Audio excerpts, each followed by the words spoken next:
Өзімнің қазағым, оның ішіндегі адай руына артық сөйлеп қойып едім тікелей эфир барысында.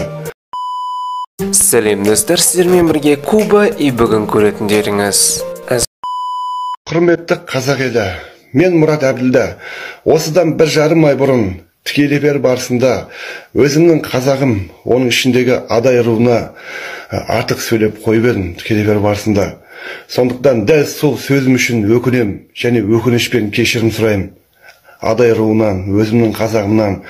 Құрметті бауырлар, кешіріңіздер. Біріңді қазақ, бірің дос, көрмесеңіздің бәрі бос дейді. Бір қателігімді кешіріңіздер, құрметті бауырлар. Сондай тікелей эфирде сондай эмоция болды. Соның үшін мен сіздерден басым дейіп кешірім сұраймын, құрметті бауырлар. Түсінікпен қарайық, құрметті бауырлар, кешірім сұраймын. Көріп отырғандарыңызға рахмет. Өз пікірлеріңізді комментарияға жазуды ұмытпаймыз, достар. Сау болыңыздар.